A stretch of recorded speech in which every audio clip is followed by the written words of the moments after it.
আজকে চলো তোমাদের একটা অন্যরকম নতুন পদ্ধতিতে চিংড়ি মাছের মালাইকারি রেসিপি শেয়ার করব। প্রথমে দেখো নুন মাখানো চিংড়ি মাছ নিয়ে নিয়েছি, তারপর নিয়েছি দেখো আদা বাটা, পেঁয়াজ বাটা, নিয়েছি জিরা বাটা, তারপর হচ্ছে লঙ্কার গুঁড়ো। আমরা বেশি ঝাল খেতে পছন্দ করি তাই বেশি লঙ্কা গুঁড়ো নিয়েছি। তারপর নিয়েছি হলুদ গুঁড়ো, তারপর কেটে রাখা আলু দিয়ে দেবো। আলু দিতে পারো নাও দিতে পারো, আমরা আলু খেতে ভালোবাসি তাই আলু দিচ্ছি, তোমরা চাইলে নাও দিতে পারো। তারপর দেবো সর্ষের তেল, পরিমাণ মতো সর্ষের তেল দিয়ে দেবো। এরপর সব মশলা একসঙ্গে ভালো করে মেখে নেব।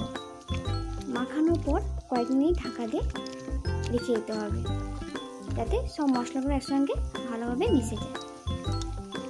যেহেতু লবণটা দেয়নি, লবণটা আগে দিয়েছি তাই লবণটা দিলাম না।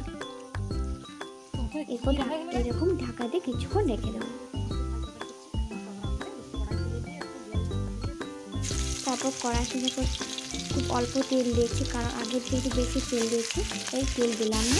তারপর রসুন দিয়েছি, তারপর রাখা চিংড়ি মাছ কড়াইতে দিয়ে দিলাম। এরপর একটু বেশি নাড়বো না, কারণ যেহেতু ভাতে রান্না করবো তো বেশি এটা নাড়বো না।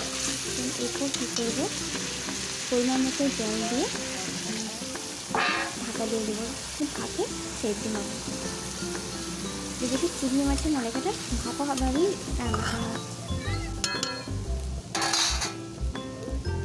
এরকম 20 মিনিট বা 10-20 মিনিট ধরে ভাপে ঢাকা দিয়ে রাখবো। আর পরিমাণ মতো একটু লবণ দিয়ে দিলাম।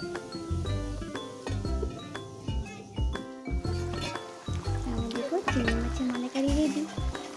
ভিডিওটি কেমন লাগলো অবশ্যই কমেন্ট করে জানিও, আর ভালো লাগলে অবশ্যই লাইক কমেন্ট করে কেমন হয়েছে এবং সাবস্ক্রাইব করো।